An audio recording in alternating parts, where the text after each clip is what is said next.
os membros da comissão que aqui estão presentes, convidados, estudantes de direito, advogados. Quero cumprimentar também os colegas palestrantes que hoje eu trago aqui para me acompanhar na composição da mesa, o vice-presidente, que é o Dr. Bruno Moreira, e o nosso secretário da Comissão de Direito Empresarial, que é o Dr. Caio Mirabelli, o nosso palestrante convidado de hoje. Então, muito obrigada por aceitar o nosso convite e por compor a mesa aqui. Bom, eu sou Bruna Ferrado Leone, para quem não me conhece, sou advogada, sou presidente da Comissão de Direito Empresarial e também da Comissão de Defesa e Proteção Animal aqui da Ilha do Governador, atuo também como membro da Comissão de Ciências Políticas, percebendo, né, cada vez mais essa dificuldade, porque a qualidade do ensino, né, o que vem desembolando nisso. Então, quando a gente olha, por exemplo, para países que cresceram nas últimas décadas, vou trazer aqui como exemplo, por exemplo, a Irlanda, a Finlândia, a Singapura, foram países que eles possuem um denominador comum. Eles trataram a educação pública como uma prioridade de Estado e não do governo. E aí, hoje, algumas décadas depois, eles escolhem essas situações mais produtivas, por exemplo, empresas mais inovadoras, que acompanham o crescimento, sociedades menos desiguais, né? Então há uma redução da desigualdade social. E isso é o que esses países vêm colhendo décadas depois, de investir na educação de qualidade, né? E como eu havia falado, colocado como uma prioridade do Estado. E como é que funciona aqui hoje no Brasil? O Brasil acaba sendo mais polarizado. De um lado, você vê a educação como uma pauta exclusiva e assim, uma dicotomia, mas não sai falsa. Né? A gente tem ali muita dificuldade com infraestrutura econômica e a educação pública, ela precisa ser normalizada e levada a sério como uma estrutura pública de fato, como se fosse uma implantação de energia elétrica, como se fosse um tratamento de saneamento básico, ou seja, são questões que a gente não pode deixar de ter, e assim deveria ser tratada a educação pública. E aí, o que acontece, né? Fazendo ali, seguindo esse cronograma, uma empresa, por exemplo, as empresas, elas dependem de quê? Elas dependem de capital humano. E aí, se a gente não tem a mão de obra qualificada, se o estudo ali não entregou ali o básico, não entregou aquilo que seria necessário para que o candidato, o funcionário pudesse exercer ali as atividades após o treinamento de onboarding dentro da empresa, a gente acaba tendo situações como necessidade de requalificações, como uma alta rotatividade dentro das empresas. O que seria isso? Muitos desligamentos, contratações, e aí às vezes a empresa tem que requalificar esses funcionários porque eles não possuem ali o básico daquilo que eles deveriam ter recebido a título de aprendizado.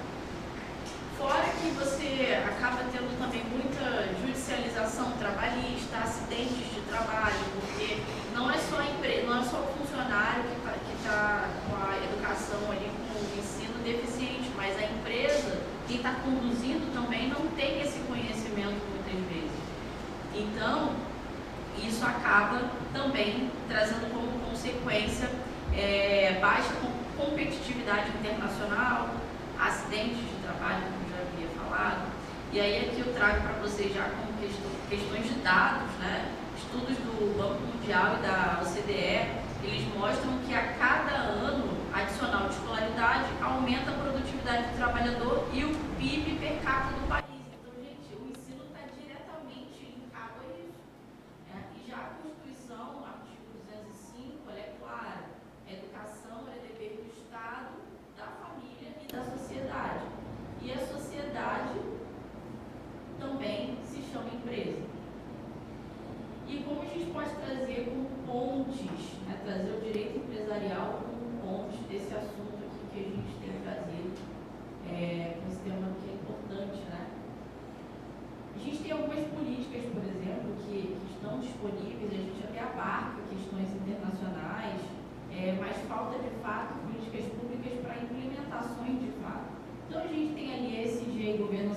corporativa, que é responsável ali pela, cada vez mais, assim, ter informações de pessoas, investidores, bancos, contratos públicos. Então, nessas entidades já mais intensificadas, já mais estruturadas, já contam com essas políticas públicas dentro, internamente, mas ainda é necessário explorar muito esses temas dentro das empresas.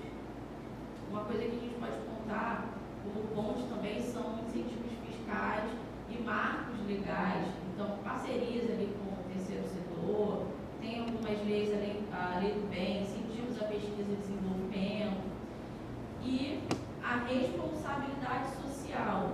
E aí eu não estou falando já somente como marketing isso, tá? Mas como estratégia. E há empresas que, para as empresas investirem de fato em educação, elas colhem ali a reputação, elas colhem bons resultados ao final. Então, empresas que investem em treinamento, fornecem cursos internos, uniformes qualificados. Então, elas acabam construindo ali talentos dentro da empresa e acabam tendo resultados melhores, são mais desenvolvidos. Um outro tema também que é importante e que muitos já devem estar falar hoje em dia é sobre compliance e ética. Então, empresas que possuem programas de compliance interno e que fomentam isso dentro das suas empresas também acabam saindo na frente, porque evita-se, tem programas, por exemplo, que podem ser aplicados como programas anticorrupção, como ética, compliance, segurança da informação, isso tudo dentro de um tema de treinamento ali para quem faz parte daquela entidade. E venho falar também um pouquinho sobre a OAB, né? Ela não é só uma entidade de classe. Então, o artigo 44 da Lei 8.904 de 94, ele coloca a defesa da Constituição do Estado Democrático de Direito, dos direitos humanos e da justiça social entre suas finalidades institucionais. Então, quais os objetivos? Debater a educação pública, que é o cumprimento da missão. E aqui, como Comissão de Direito Empresarial da 33ª Subseção, nós estamos trabalhando justamente nessa ponte entre a academia, a empresa e o poder público.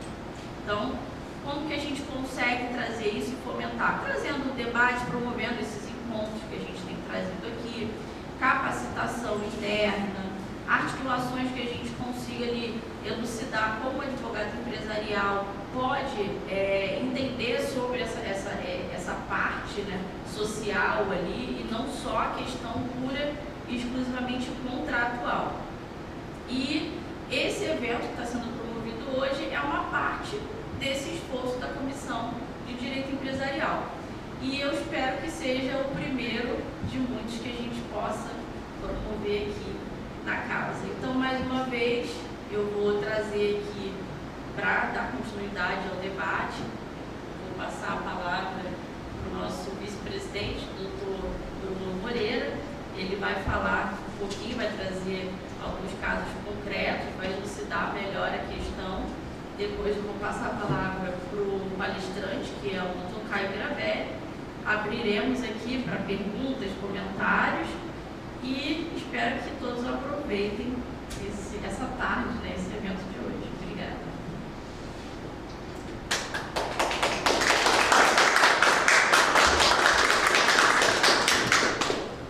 Boa tarde. Boa tarde. Parabéns ao Dr. Caio por trazer esse tema tão interessante e tão importante para a sociedade. A educação está assim, ligada diretamente, né, com a parte empresarial. Então, a educação ela tem um papel importante na economia, tem um impacto, né, na produtividade das empresas, a gente sabe disso, do PIB, como a doutora Bruna falou. Então, ela citou aí vários países, né, que se desenvolveram no longo prazo com o avanço da educação pública, e um país, né, que eu vou citar aqui, que acho que também, né, ela citou alguns, mas também que é exemplo da Coreia do Sul, né? Isso foi um avanço lá muito grande na economia e a gente precisa ter essa consciência que a educação no longo prazo ela tem um reflexo na economia e na melhora da sociedade. Porque senão, eu sou advogado criminalista, né, até voltando aqui para me apresentar, atuo nisso diariamente, todo dia eu vejo processos na área criminal e a gente vê o impacto também da educação na área criminal. Não que a pessoa que tem um estudo, ela não cometa crime, mas quando a gente pega os dados, a gente vê que a população carcerária, a maior parte dela são de pessoas pobres, né, que tem uma educação deficiente. Então, isso tem um impacto. De outro lado, né, se a gente não tiver essa consciência, se a sociedade não tiver essa consciência, a resposta do poder público sempre é mais curta, aumento de pena. Agora mesmo a gente tem uma lei que tem penas que chegam até a 80 anos. Será que a criminalidade diminuiu com isso? Né? Eu não sei, acredito até que não. Acho que ninguém deixou de praticar crimes por conta disso. Não que a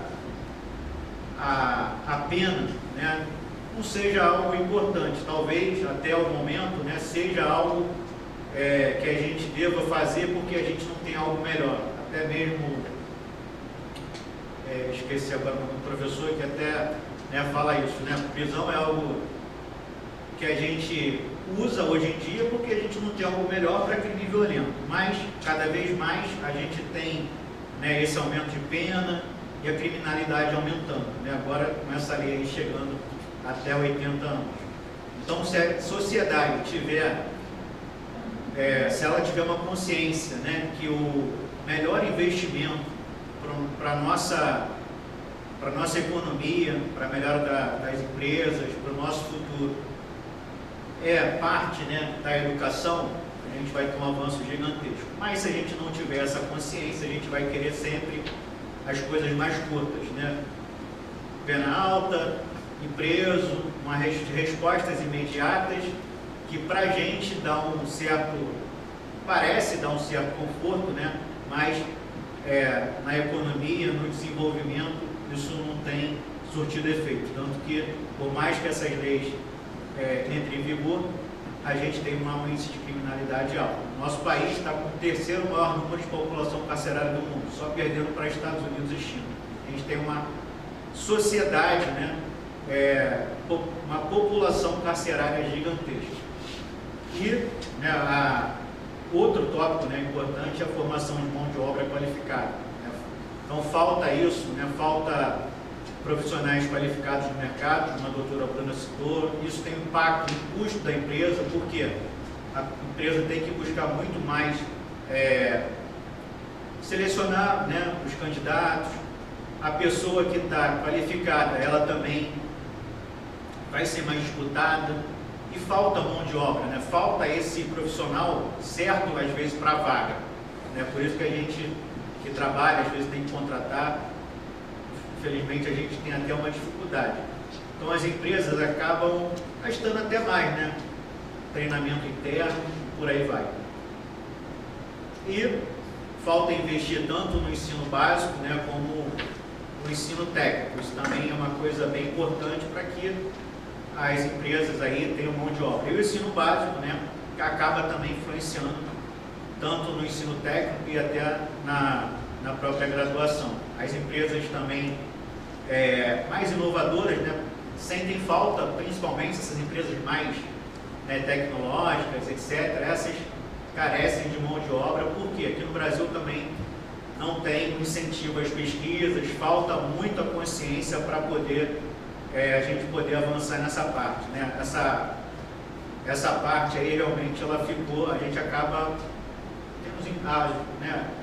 pegando esses produtos de outros países praticamente, né? E isso acaba acarretando também numa desigualdade, né, tanto educacional como tem um impacto, né, na área empresarial. Então a gente vê isso também quando a gente compara as regiões. Tem regiões que, como a educação é precária, você vê que o desenvolvimento até mesmo ali da própria produtividade, a expansão, né, das empresas nessas regiões também sofre, né? Então tem um impacto sim, tanto social como econômico. Isso tudo, né, quando a gente vai comparar a própria qualidade, né, do ensino, isso acaba influenciando nessas regiões. Se a gente começar a comparar aqui, não vou colocar de estado, mas praticamente no Brasil, o PIB está concentrado no Rio de Janeiro e São Paulo. Isso a gente vê e tem um reflexo aí da educação, com certeza, nesse papel. O Estado, né, ele tem que garantir, né, essa educação de qualidade. Está na Constituição, faz parte do investimento, né, na capacitação desses jovens, né, e isso também tem um impacto no corpo jurídico. Por quê? A falta de educação tem uma influência direta ali nas empresas. Outro dia a gente estava aqui dando uma consultoria para uma empresa, teve um funcionário que ele achava, né, que ele tinha um certo direito, acabou fazendo um ruído na empresa, convocando outros funcionários e no final a empresa acabou desligando esse funcionário. Ele até ficou surpreso, queria saber o motivo. A empresa não precisa, né, de motivo para desligar, mas ele, por achar, né, que ele tinha aquele direito, ele acabou contaminando os outros funcionários, ficando um clima muito ruim na empresa. E a proprietária da empresa teve até que chegar a esse ponto. Tudo por conta de quê? Realmente uma falta de entendimento, né, na legislação, porque o que foi feito na empresa foi de maneira regular. Ela não saiu nada, nem um triz ali da linha da legislação. Mas ele, né, não conseguiu entender isso, por mais que a gente explicava. E aí isso acaba a empresa, né, tendo que arcar com esses custos, e isso sendo ruim, né, tanto para a empresa como para o funcionário. E aí, assim, até eu cheguei, né, a falar isso, né, a educação tem sim uma redução na criminalidade, né? Quando a pessoa tem uma melhor qualidade ali no ensino, ela vai conseguir ter um emprego melhor, vai poder produzir, e tem muita gente que está, infelizmente, na margem, assim, né? Ela está esquecida, ela ficou muito tempo ali, às vezes sem estudar, cresce, né, sem esse apoio familiar.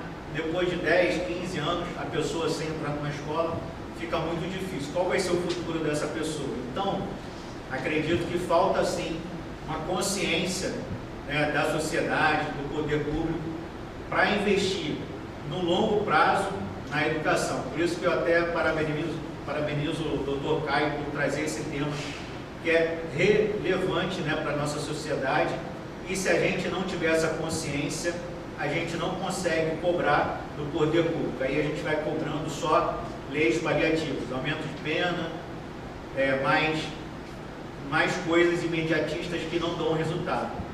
E aí queria só encerrar até falando, né, a educação não é só um direito social, é um investimento econômico. Onde falta educação, sobra custo, insegurança e risco.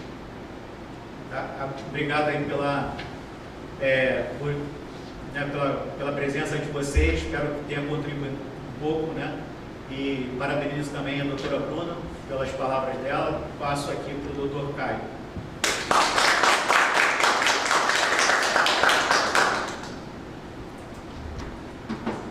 Boa tarde a todos, conseguem me ouvir? Boa tarde. Então vamos lá. Palestra como a educação pública de qualidade contribui para o desenvolvimento das empresas.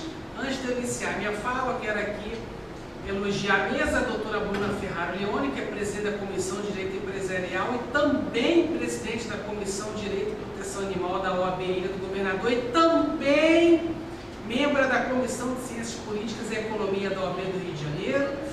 Quero aqui agradecer o doutor Bruno Moreira Vasconcelos, que é advogado criminalista e vice-presidente da Comissão de Direito Empresarial da OAB Ilha do Governador.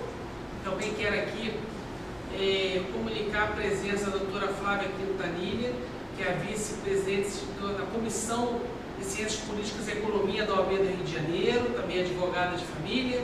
Quero aqui agradecer a presença do François Camargo, que é o consultor de jornalismo da Comissão de Ciências Políticas e Economia da OAB do Rio de Janeiro. Quero aqui atestar a presença da TV Faferj. Para quem não sabe, a Faferj é a Federação de Associações de Favelas do Estado do Rio de Janeiro, que além de ser uma aliada política da Comissão de Ciências Políticas e Economia da OAB Rio de Janeiro, forneceu a sua televisão para cobrir o evento de hoje. Quero muito agradecer aqui a Faferj, na figura do presidente Cocino.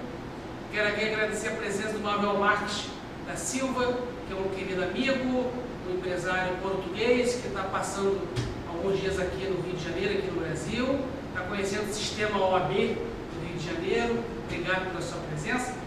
Também agradecer a presença de todos vocês. Então, sem mais delongas, vou entrar aqui na minha fala. Antes de iniciar minha fala, eu gosto de ensinar conceitos para que os ouvintes possam compreender perfeitamente a palestra de hoje.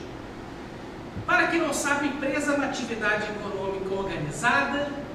Uma empresa produz produtos e coloca em circulação. Uma empresa presta serviços.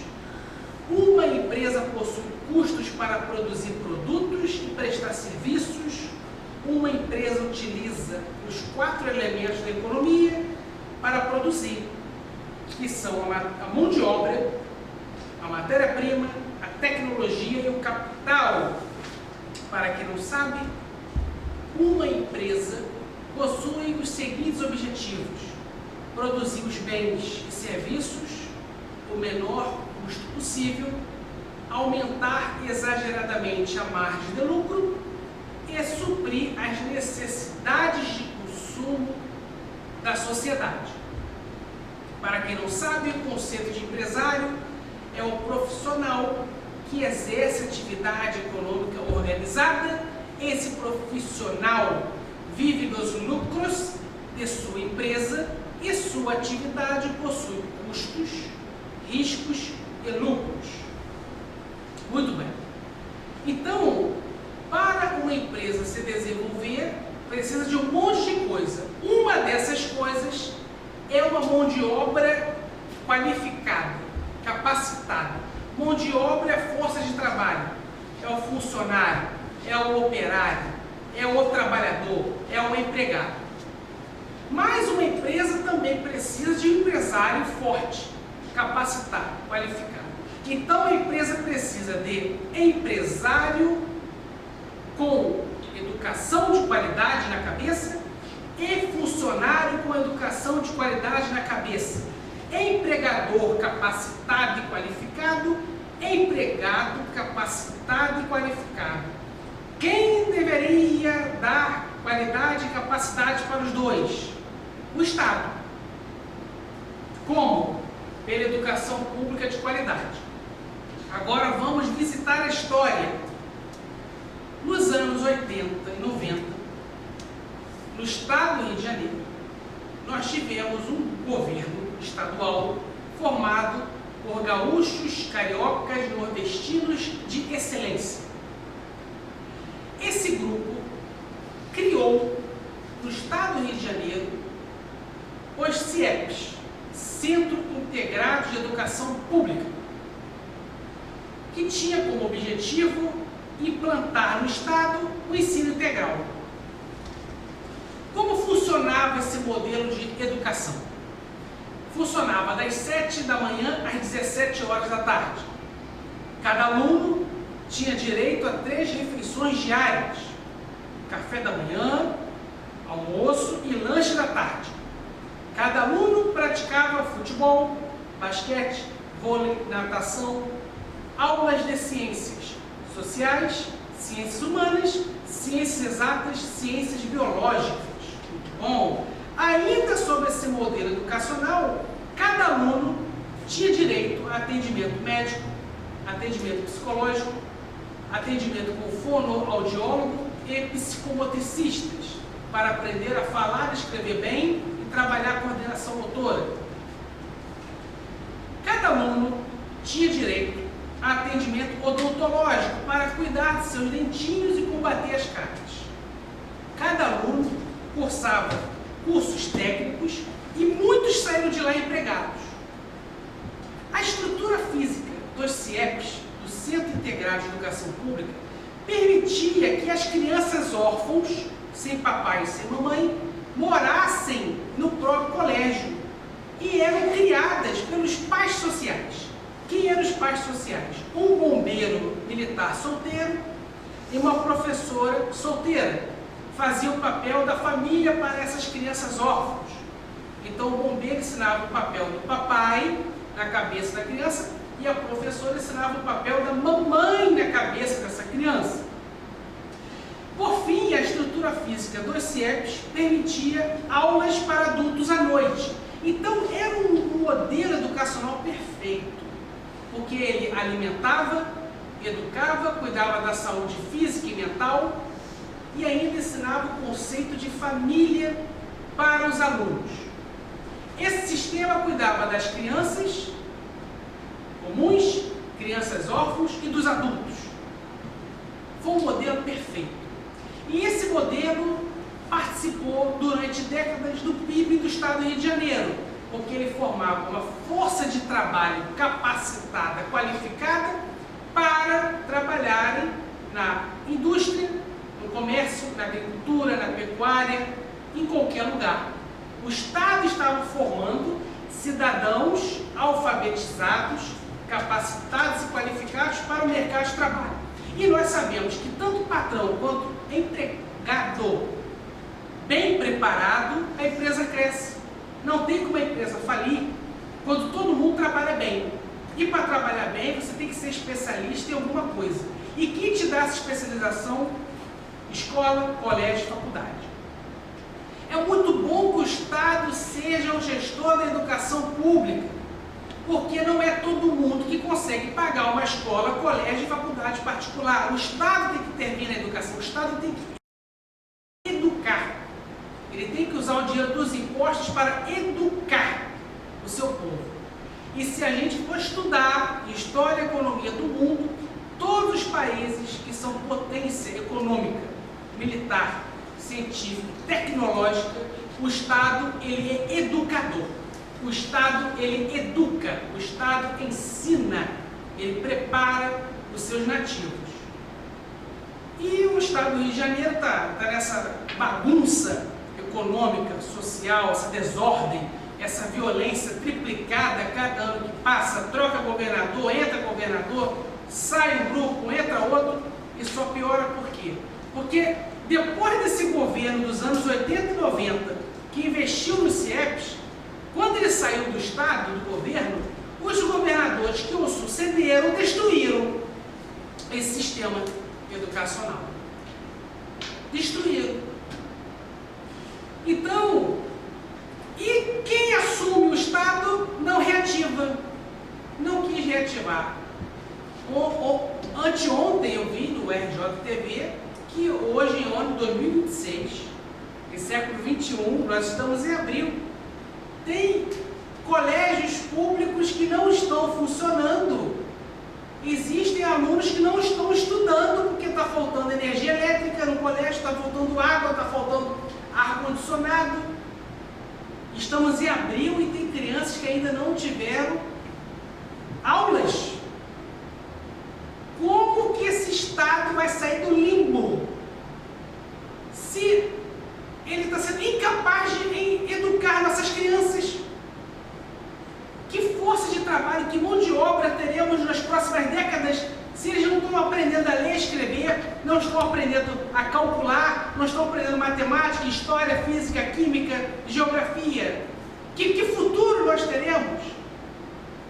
Dá a entender que os governantes fazem de propósito, para ninguém mesmo estudar, ficar todo mundo no analfabetismo, todo mundo na ignorância, porque isso é muito bom, isso é força de trabalho em abundância para organizações criminosas.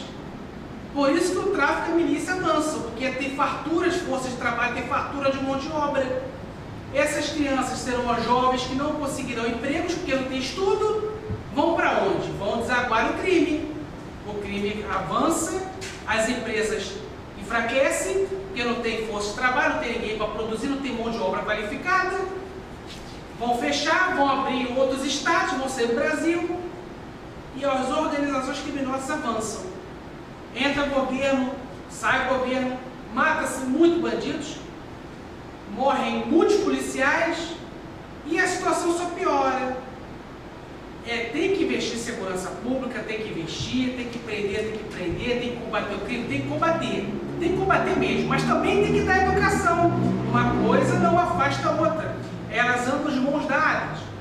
Quer dizer, tem investimentos na Polícia Militar e na Civil, compram-se viaturas, armas de alta tecnologia, aparelhos investigatórios de alta tecnologia, mata-se muito, prende-se muito, e por que não está acabando? A violência não está acabando, ela só aumenta, nem diminui.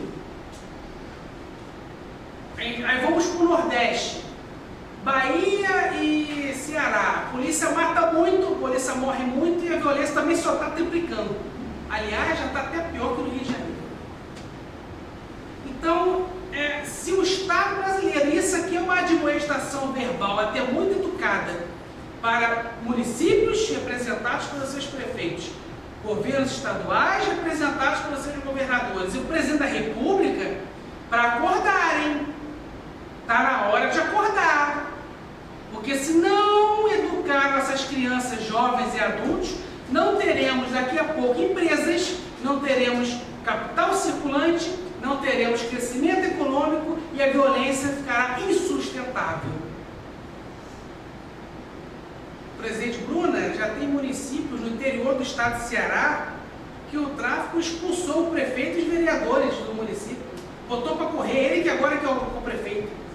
É o dono da boca que é o prefeito agora nos municípios do interior do Ceará. Olha como é que está esse país. Como é que está esse país aqui? Como é que está esse país? Então está assustando, está preocupando, ninguém faz nada, todo mundo se preocupa com o soldo no final do mês, com o seu salário no final do mês, mas quando estourar, vai estourar para todo mundo, e vai ser ruim não só para o pobre, daqui a pouco vai ser ruim até para o rico, porque o rico não vai poder nem mais sair de casa para curtir o dinheiro dele, porque alguém vai assaltá-lo, alguém vai matá-lo, alguém vai sequestrá-lo. Então nós temos que reativar os CIEPs, Centro Integral de Ensino Público. Nós temos que fazer com que o ensino integral seja no Brasil todo o quanto antes. Vários países na Europa e na Ásia já estão fazendo e estão dando certo. Foi falado aqui mais cedo que a Coreia do Sul investiu em educação. Por isso que ela tem 2 a 3 montadoras de carro poderosíssimas. Gera emprego na Coreia do Sul. Por isso que lá a violência é quase zero. Violência lá é política, né? Quando o presidente e o primeiro-ministro faz bobagem. Fora isso, ninguém te assalta, ninguém te rouba, ninguém te tortura, ninguém te mata. Todo mundo quer seu dinheiro. Está na hora de investir em educação pública de qualidade, está na hora dos CIEPs voltarem com urgência o quanto antes.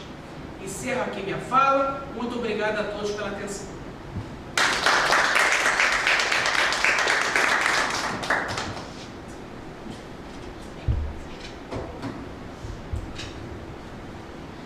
Excelente posicionamento do Dr. Bruno, que trouxe casos concretos e até trazendo, resgatando também o direito penal ali, falando sobre a comunidade carcerária, o posicionamento do nosso país hoje no ranking mundial de pessoas que estão encarceradas, trazendo ali uma analogia, uma raiz, né, de que não é só por conta da violência em si, é a violência, mas existe uma questão raiz ali que traz a gente nesse histórico, né, que nos coloca nessa posição.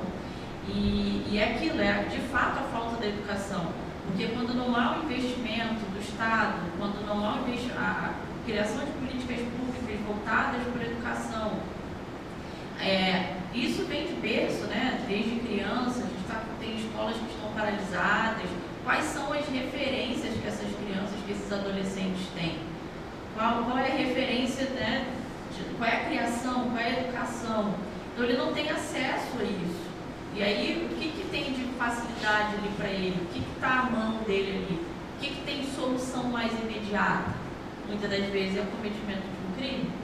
Então, por isso a gente, né, trazendo ali essa evolução histórica, o porquê desse resultado que a gente tem hoje, que foi amplamente trazido aqui, pelo Dr. Bruno, por que a gente ocupa hoje a terceira posição na população carcerária?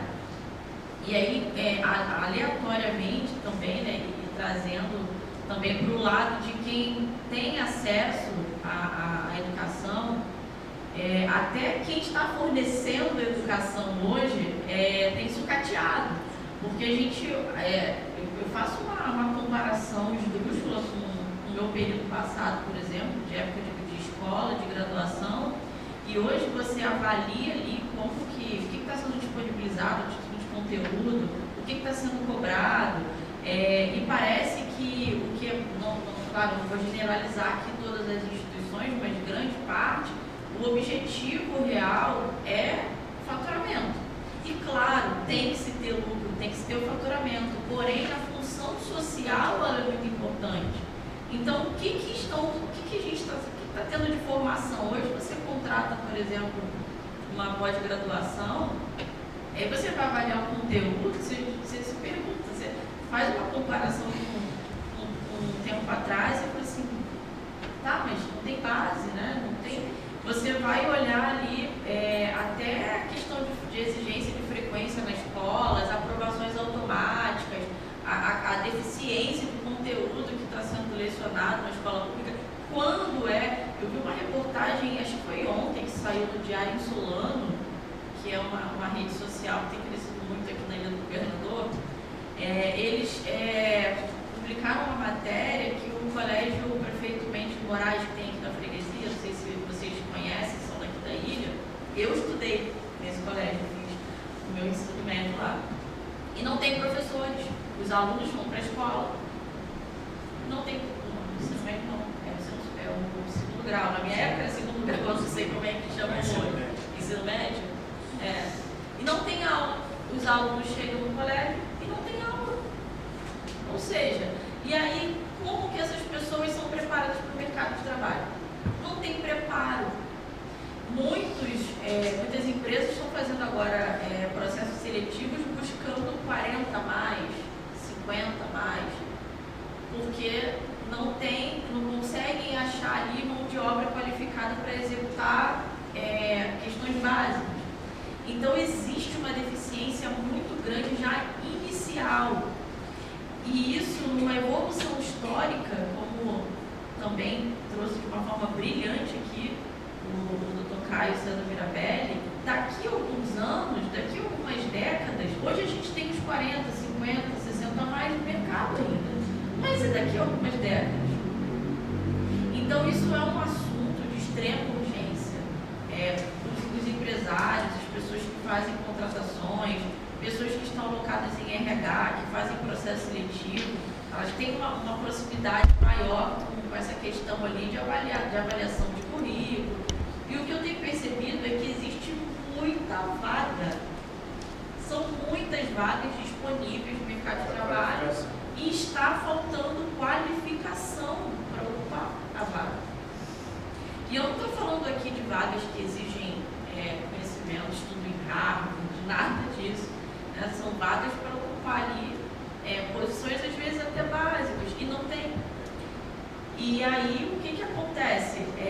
A gente começa a caminhar, se continuar dessa forma, né? Se não for feita uma revolução e de fato enxergar a necessidade de investir de fato, né? Porque, como foi dito também, investe-se muito em armamento, investe-se muito em segurança, que tem que ter um investimento, sim, segurança pública, isso é inquestionável. Mas e educação?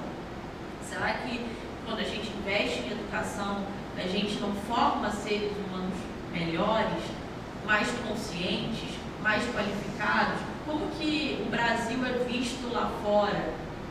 Será que a gente consegue concorrer lá fora? Então, isso é uma reflexão que eu trago aqui mais como complemento, né? Passar ainda a palavra, voltar a palavra para o Dr. Bruno também fazer as considerações dele. Mas vocês que estão aqui presentes, que disseminem também esse conhecimento, que disseminem essa ideia de que educação de fato é essencial. A gente precisa cada um fazendo ali o seu pouquinho, né, mas que com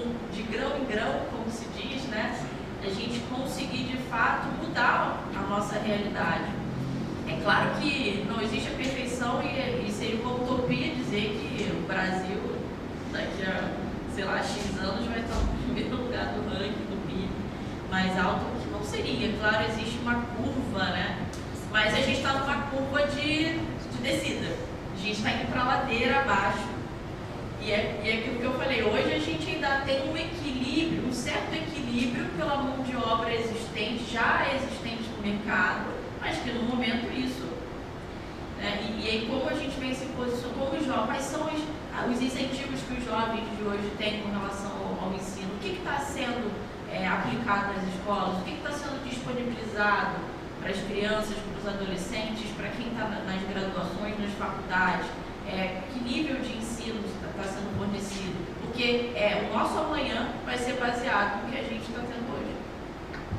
Então, eu deixo aí a minha reflexão em relação ao assunto que foi abordado pelo Dr. Bruno, pelo Dr. Caio, passado pelo Dr. Bruno, que está aqui ansioso, ele quer trazer mais alguns complementos. Ele me perguntou no início, antes de começar, quanto tempo eu tenho de fala. Eu falei, o tempo que você quiser. Ele, então tá bom.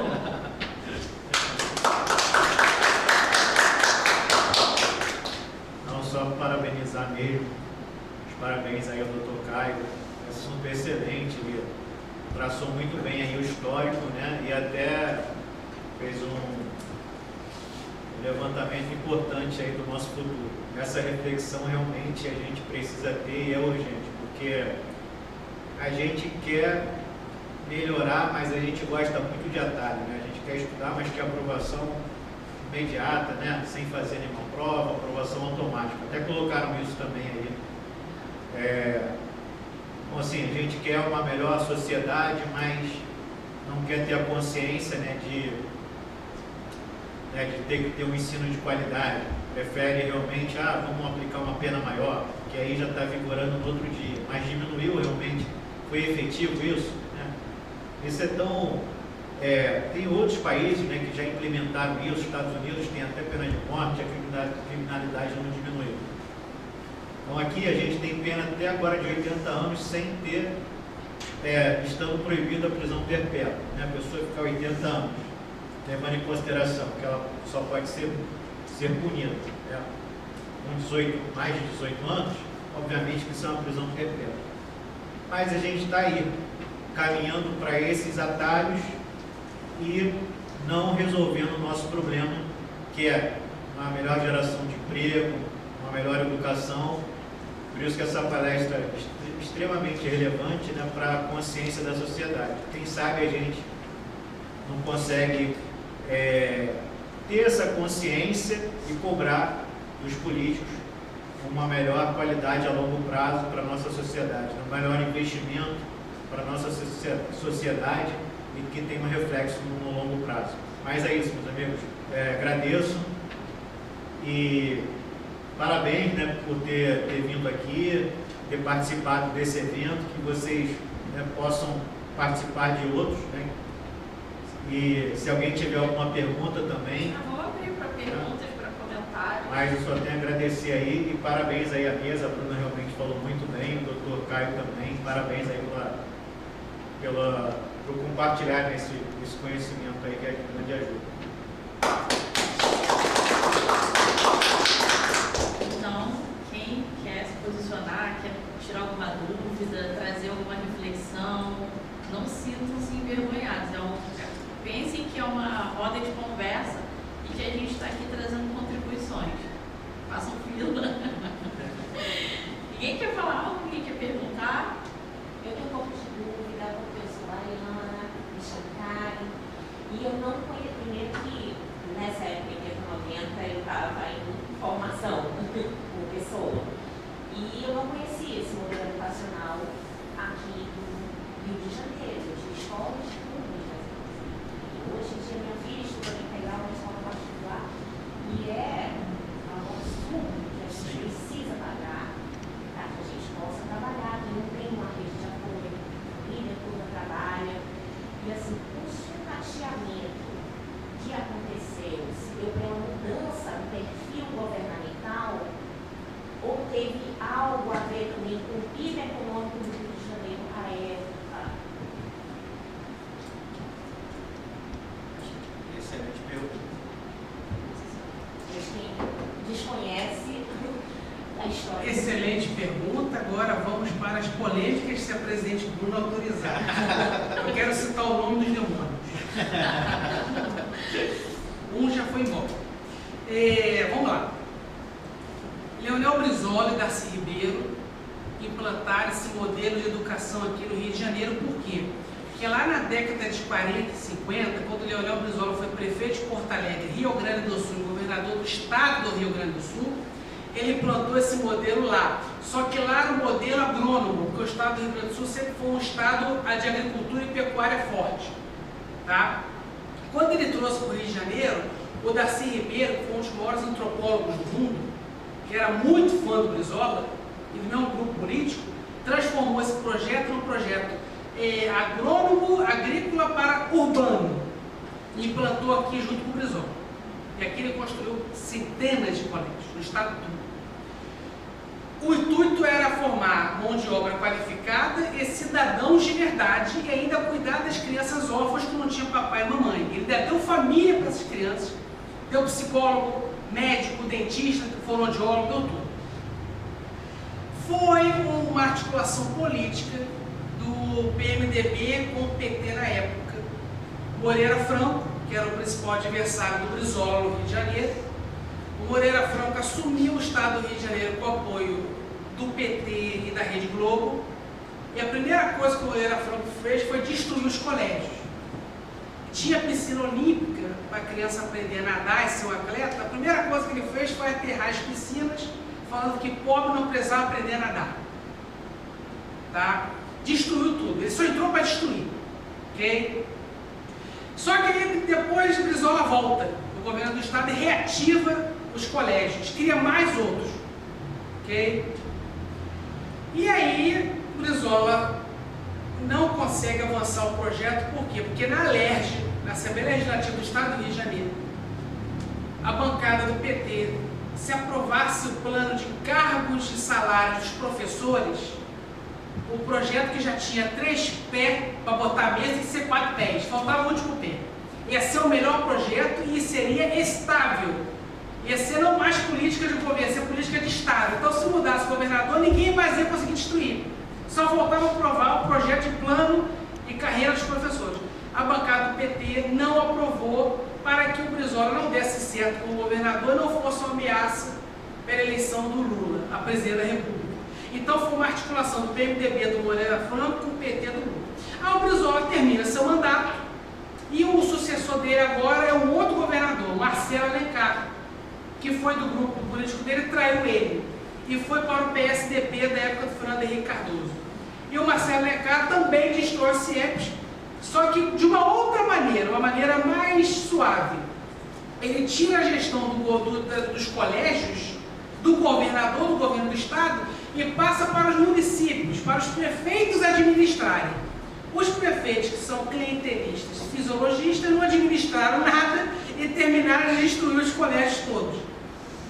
Depois veio o Antônio Garotinho e a Rosinha, que são crias do Brizola, também traíram ele, e em vez de reativar, trazer de volta o governo do estado dos colégios, não, manteve com as prefeituras, e está aí essa bagunça. Tem colégio que não funciona, tem colégio destruído, tem colégio que virou depósito de lixo, e colégio que é bom nada. Ok? Aqui eu citei o nome do anjo e dos demônios. Eu quero fazer uma pergunta. Bom, a gente não gosta nem um pouquinho de polêmica, né?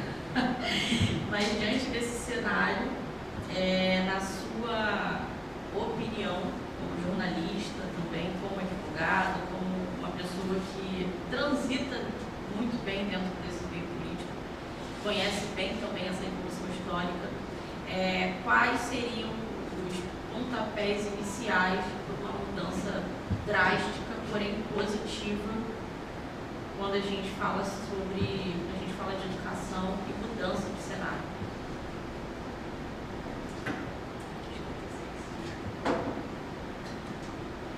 Olha, o futuro promete ser assustador. Porque os candidatos que nós temos, tanto para o governo do Estado quanto para o presidente da República, e nem me interessa se for qual partido for, você não vê ninguém defendendo isso. Você não vê ninguém defendendo isso. E o que mais me assusta, a grande mídia que deveria estar alertando sobre isso, não fala nada. Os universitários que deveriam estar defendendo isso, não falam nada. Então, há uma grande articulação nacional para destruir isso aqui mesmo, para não deixar nem voltar a conversar sobre isso. Por quê, presidente Bruna? Se o povo não tiver educação de qualidade, a gente não consegue desenvolver as empresas nacionais, as empresas brasileiras. Então, quem vai vender seus produtos no nosso espaço, já que nossas empresas vão falindo por falta de mão de obra qualificada, aí quem ganha dinheiro aqui? A empresa americana, a empresa chinesa. Então o Brasil vira um mero importador de produtos, né, um mero consumidor, e não um produtor de produtos industrializados, manufaturados, que possa ganhar mercado dentro e fora do Brasil. O Brasil é o único país no mundo que tem tudo para ser o dono do mundo. Nós temos o solo rico, abundância de água, minérios, petróleo, gás. Nós temos o melhor povo, porque nós somos a mistura de tudo que existe bom. Nós temos o melhor do branco, o melhor do negro, o melhor do índio, o melhor do asiático, o melhor do italiano, do holandês, do alemão, do espanhol. Mas não deixa o Brasil investir em educação, porque a empresa brasileira cresce, conquista o monopólio dentro do Brasil, conquista o monopólio no exterior, e isso é ameaça para americanos e chineses. Então é uma política internacional de destruição da pátria, que só deu certo porque nós temos demônios brasileiros que se venderam para os americanos e chineses para conspirar contra o próprio brasileiro.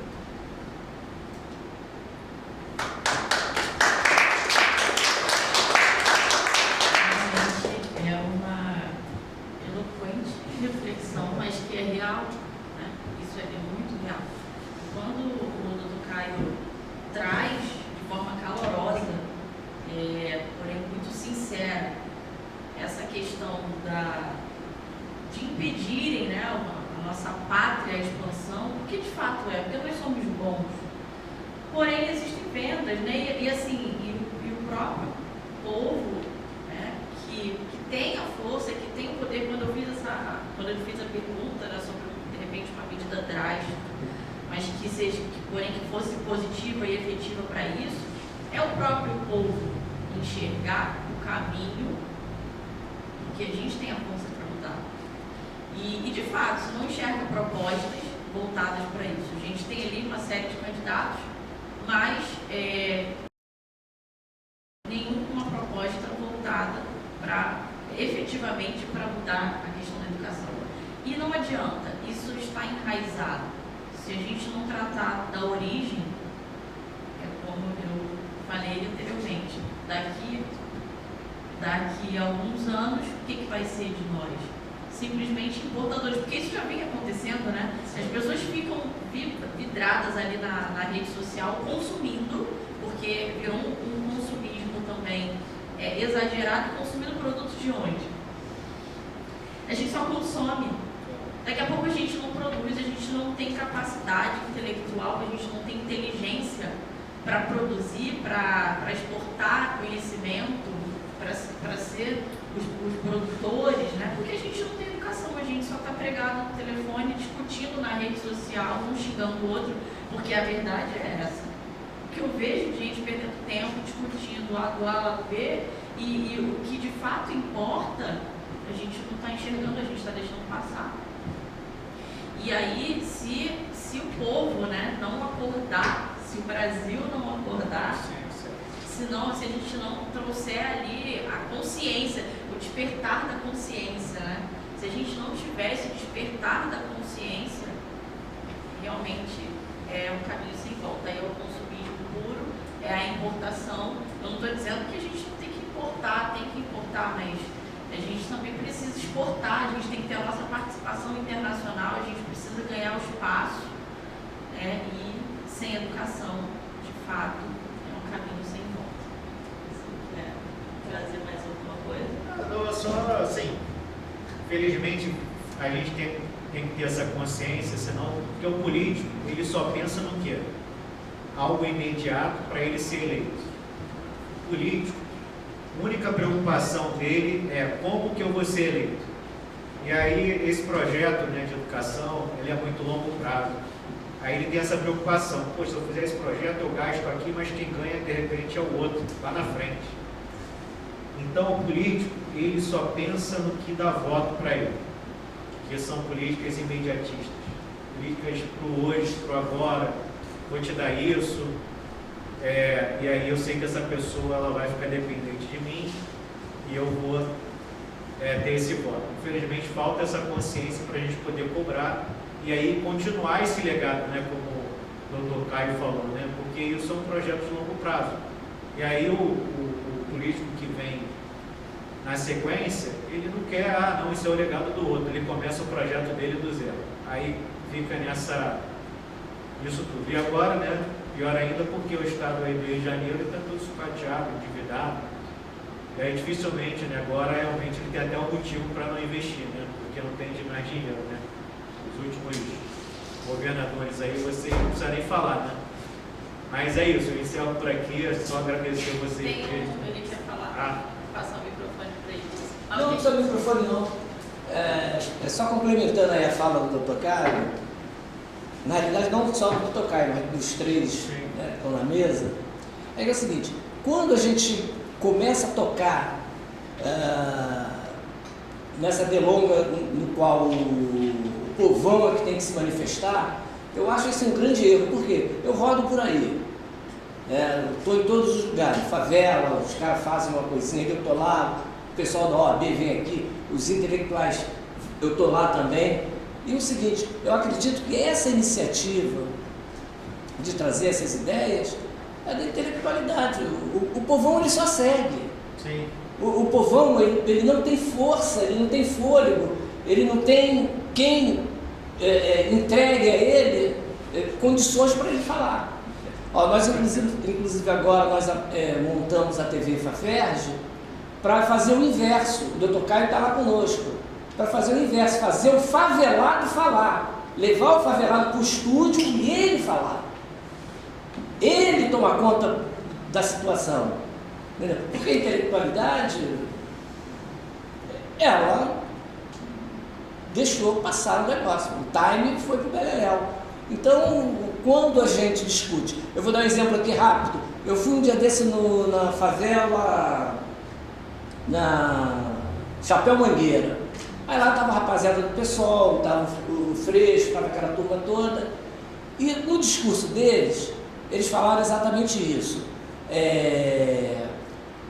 porque, não sei se vocês conhecem do Chapéu Mangueira, embaixo são prédios de nível alto, né? São classe média alta. E eles falaram o seguinte, o que eles têm que temerem é quando a favela descer. E eu falei, não, brother, a favela não vai descer.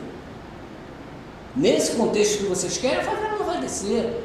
A favela ela tem que descer exatamente como o Dr. Caio está falando aí, com estudo adequado, com os garotos descendo para cursar um nível técnico, uma faculdade, o que seja, aí a favela desce. Eles só temem a favela, eles só temem essas massas, se essas massas descerem com canudo debaixo do braço.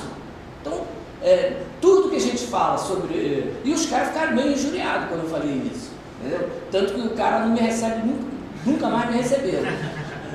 Eu falei para ele, cara, não desce, a favela não tem que descer. E em lugar nenhum está escrito que a favela tem que descer, para cair na bolacha com a classe média. Não tem que descer, ela tem que descer exatamente ali, intelectualizada também. Então, essa fala, eu acho meio que falasse, né? Porque o intelectual ele que tem que se manifestar e trazer as massas para si, né? Criar os discursos e avançar.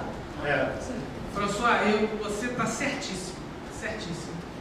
Podemos até dar exemplo aqui. Eu falei mais cedo que a situação está caótica, que além de ter uma articulação geopolítica para destruir o nosso país, há brasileiros que se venderam para essas forças. E um desses brasileiros são os intelectuais do país, isso está certíssimo. Quando você vê algum intelectual brasileiro formado em Harvard, nos Estados Unidos, em Oxford, na Inglaterra, eles defendem que o Brasil seja o mesmo, mero exportador de commodities, mero exportador de comida, da agricultura e da pecuária. Nenhum intelectual brasileiro defende educação pública de qualidade e industrialização. Nenhum. Está assustador isso. Está muito assustador. E nós tivemos que, e a culpa não é tão do povo, que o povo tenta votar certo. O Brasil já elegeu um dos maiores sociólogos do mundo, Fernando Henrique Cardoso. Olha o desastre que foi o governo do maior sociólogo do mundo. Né? Então, assim, aí o Brasil, o povo carioca tentou eleger um juiz para governador. Olha o que aconteceu. Falta o quê? Eleger o alienígena? Essa quadrilha de gritaria foi criada ali naquele Sim, momento. então o que me assusta é que a gente tenta votar certo, né? O juiz, o sociólogo, o povo de São Paulo votou um dos maiores empresários do Brasil, o Dória. O que foi o governo Dória? O cara é eficiente na iniciativa privada, e quando foi no governo foi marketing nada. Tanto é que nem conseguiu ser candidato a presidente da República. Foi ridículo, nem conseguiu ser candidato, olha só. Então, assusta, a gente tenta votar certo, a gente tenta votar. E acontece isso. Então, para finalizar a minha fala, enquanto tiver brasileiros que não amem o país e não reconheçam o potencial do país, nós precisamos trazer a intelectualidade para a gente. O desafio é como trazê-los, porque eles adoram dólares, eles adoram euros, eles adoram passear em Paris, eles adoram ir para Disney ver o Mickey.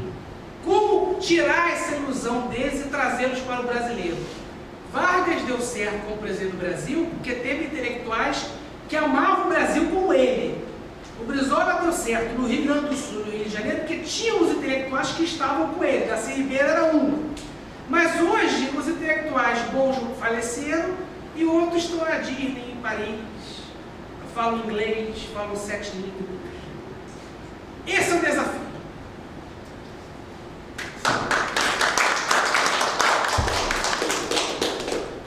Mais alguém? Peraí. Porque esse assunto, né? Mas é bom, gente, esse debate é Licença. importante. Boa tarde a todos. Me chamo Júlio. Quero parabenizar primeiramente ao Dr. Caio, ao Dr. Bruna e ao Dr. Bruno pelas informações que vocês estão trazendo aqui para todos nós. Eu tenho uma pergunta, a gente está falando aqui relacionado à política, à população, mas eu gostaria de saber também das pequenas empresas. Como pequenas empresas podem investir em educação mesmo com orçamento limitado?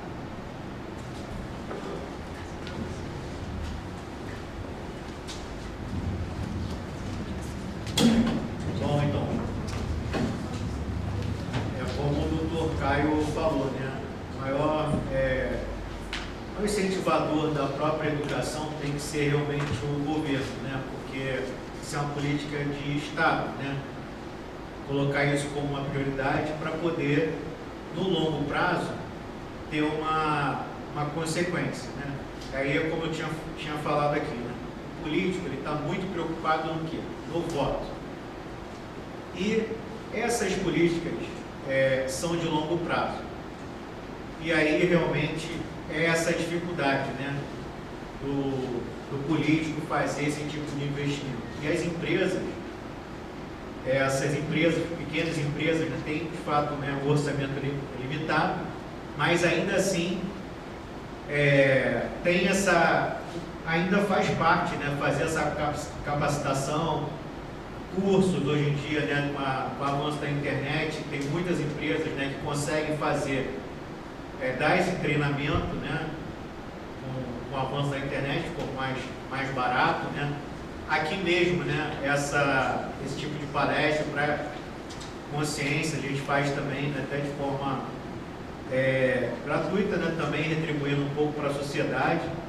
Então, o maior incentivador tem que ser, de fato, o Estado ali para poder compor, mas é uma política de longo prazo, e aí tem toda essa deficiência, muito bem colocada aí pelo Dr. Caio. E as empresas, essas pequenas empresas acabam, de fato, sofrendo, né? Porque a mão de obra técnica, essa mão de obra específica, ela acaba tendo, de fato, uma dificuldade. Você vê que a doutora Bruna mesmo falou, né? A gente vê que tem muita vaga, mas falta a qualificação. Por quê? Esse investimento ele é precário. E aí falta vaga realmente, né? Você vê aí, curso técnico, teve uma época, né, que começou a ter um investimento, FATEC, etc., para poder ter um avanço, né, nessa parte, e o jovem já saía com uma formação, né, não precisa ser uma graduação, mas ele ia ter ali uma qualificação, um emprego, mas isso também ficou pelo tempo. Então, esse investimento do poder público, ele é muito precário, infelizmente, né? E aí tem esse sofrimento realmente, principalmente, porque quem mais emprega não é o grande empresário, não é a Nike, não é essas grandes empresas. Quem mais emprega no Brasil é uma padaria, porque somando tudo isso, dá inúmeros empregos. Então, e aí falta, né? E aí fica e tendo um custo para essas empresas, justamente porque ela precisa, muitas das vezes, qualificar esse funcionário para ter uma geração aí melhor de empregabilidade. Obrigado.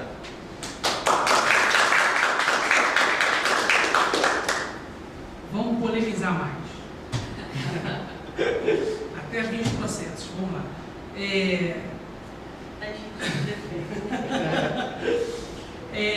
Para vocês observarem como a situação é assustadora. Na época dos nossos avós, o Brasil teve um presidente que era muito louco, muito inteligente, muito louco. O cara era muito louco, que era Jânio Quadros. A campanha dele presidencial foi pegar a vassoura e ficar varrendo na rua. Eu estou combatendo a corrupção no Brasil, vou varrer a corrupção. Ele ganhou. Ele era muito inteligente. Aí o Jânio Quadros, a gente tem que falar, presidente Bruna, porque a faculdade deveria estar falando isso e não fala, a Rede Globo deveria estar falando isso e não fala, entendeu? A gente tem que aproveitar os espaços para a gente falar. Aí o Jânio Quadros queria ser o melhor presidente da história do Brasil, então ele tinha que vencer Getúlio Vargas, né? Aí ele cria a lei antitruste. Então o que significa isso? Só sai do Brasil 8% dos lucros das multinacionais. Então todo o lucro de petróleo, gás, minérios, comida, só sai do Brasil 8%, 92% fica aqui dentro, tá?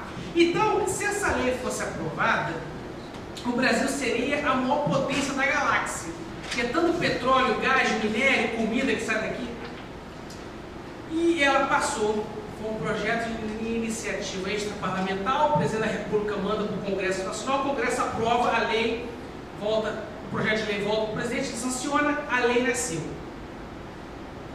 Quando ela começou a surtir efeito nas multinacionais americanas, o presidente dos Estados Unidos na época era o John Kennedy. O que o Kennedy faz? Ele manda a CIA, Serviço Secreto Americano, raptar a filha do presidente Jânio Quadros. Ele liga para o Jânio Quadros e fala, não fala que fui eu. Arquive a lei antitruste e você terá sua filha de volta. Ela ficou meses raptada. O Jânio Quadros já não era normal. Ficou mais maluco, desesperado, onde está a filha dele. O que acontece? Ele faz pior, ele renuncia a presidente da República. E falando o quê? Forças ocultas me tiraram do poder. Força oculta era o Kennedy. E vai lá para o México se embebedar em uísque, mas devolver a filha dele. Então, quando ele renuncia, o governo seguinte, o presidente novo, com a pressão do Congresso, arquiva a lei antitruste. E nunca mais se fala nessa lei.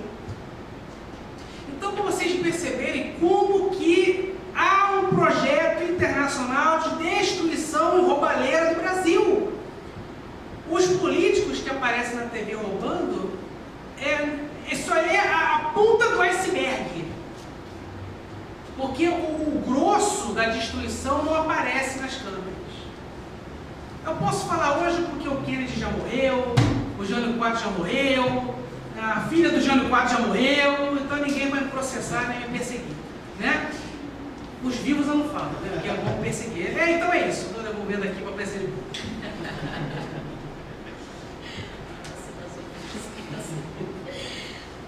Gente, é muita polêmica, né? Muita política. Mas alguém quer tirar alguma dúvida, trazer um posicionamento, trazer, por exemplo, uma ideia que corrobore aqui com o tema que a gente está discutindo hoje. Quero parabenizar ali um colega que chegou da Comissão de Ciências Políticas, o Cavalcante, seja bem-vindo. E, bom, mais alguém quer trazer alguma ideia?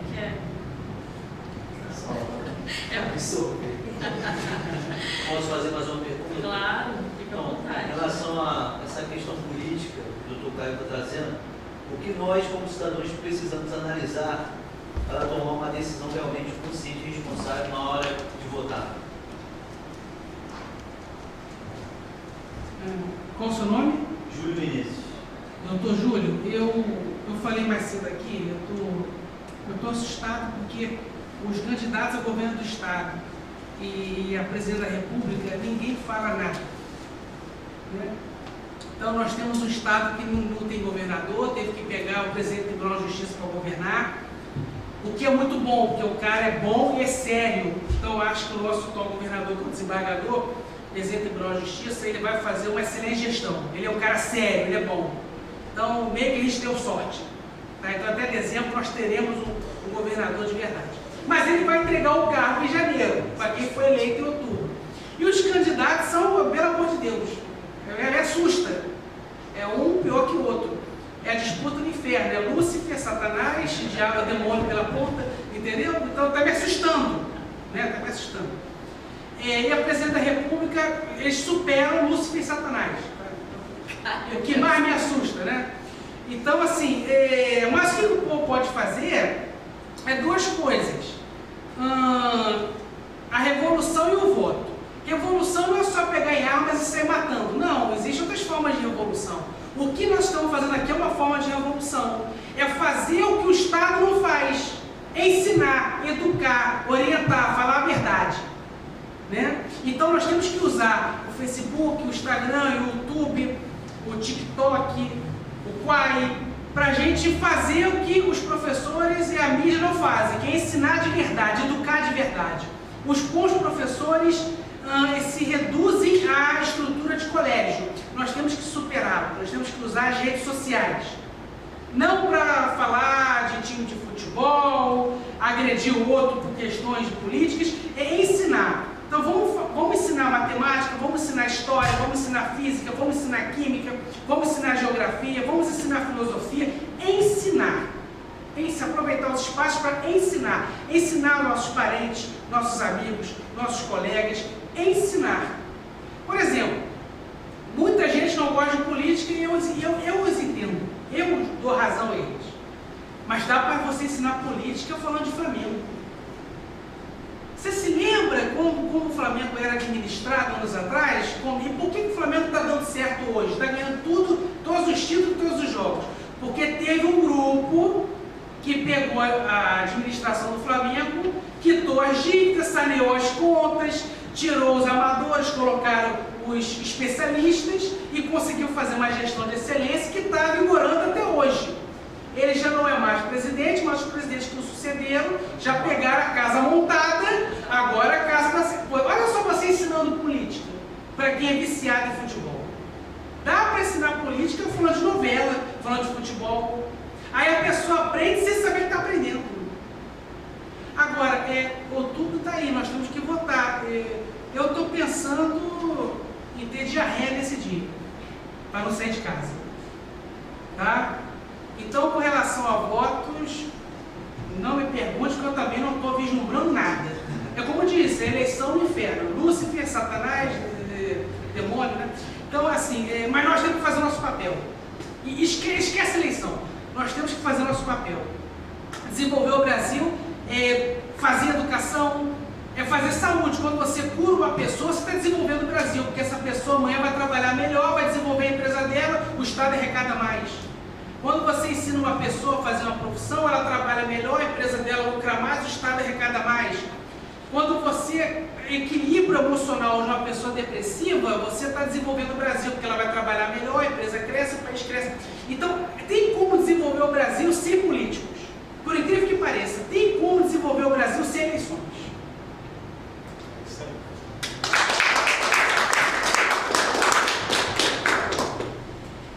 Nem tudo é sobre voto. Claro que os nossos votos é o que decide quem vai ocupar, quem vai encabeçar as principais cadeiras, que vai conduzir ali a gestão e, consequentemente, trazer ali para a gente, ali para a nação em si, os nossos pleitos ou não, os interesses próprios, infelizmente. Mas existem outras formas. Na minha introdução, inclusive, eu falei sobre fomentar, por exemplo, a participação das pessoas. Antigamente, né, na nossa época, as palestras eram lotadas.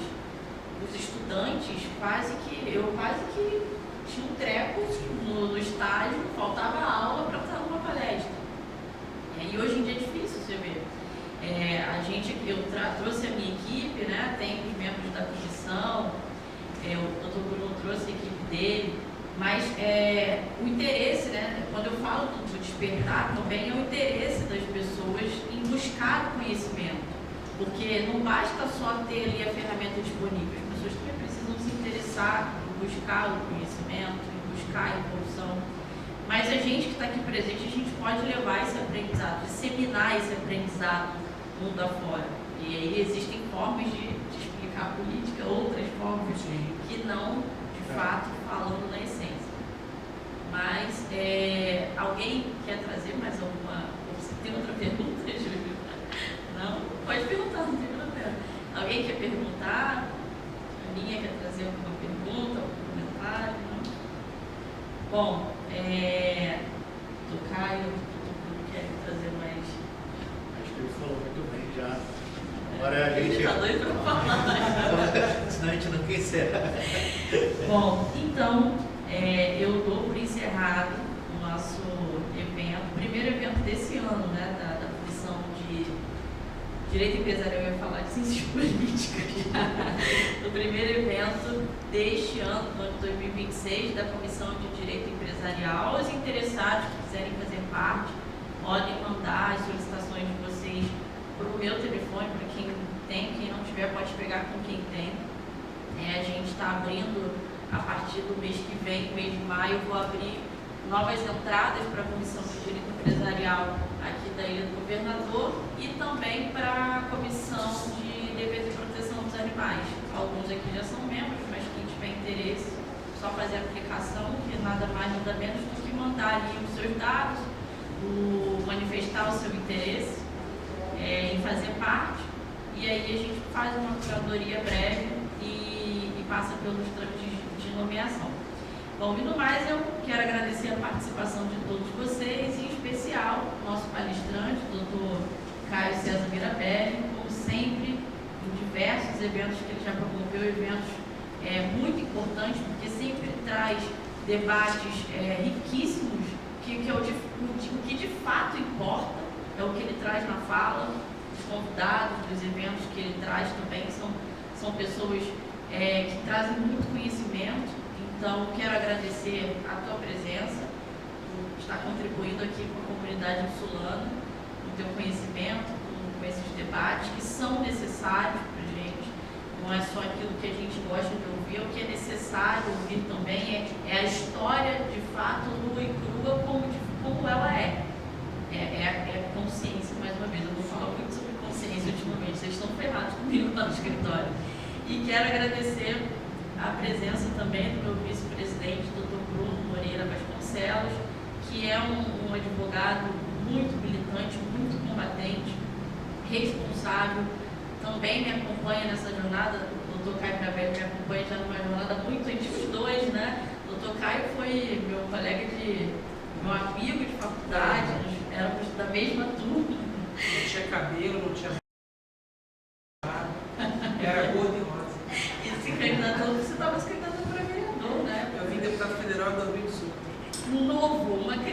sabido, mas enfim.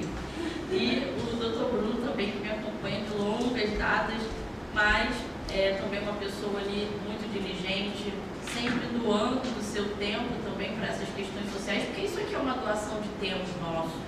Estar aqui falando, propagando essas informações e estruturando esses eventos. Então, quero agradecer a presença de vocês por terem trazido essas explanações ricas.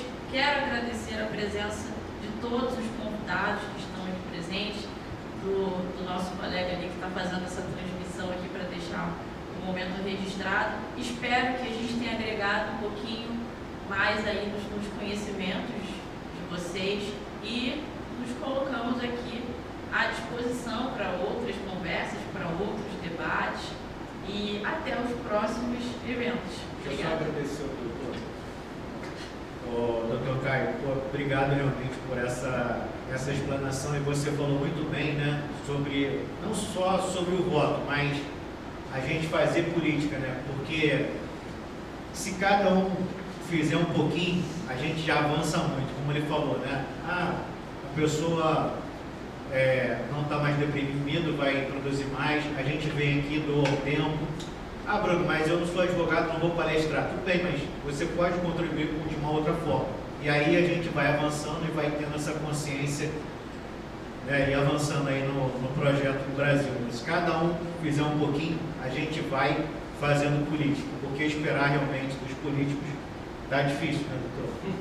Mas, no mais, agradecer realmente essa palavra aí do doutor Caio, que foi, acho que é bem importante esse avanço aí, não só no voto, né, mas se a gente fizer a política, a gente acaba melhorando o nosso país. No mais é isso, e parabéns também, doutora Bruno, pela sua reflexão, tudo que você falou aí, bem importante. Acredito que cada um saiu daqui um pouco mais, né, mais rico de informação, e agora a gente continuar a nossa caminhada.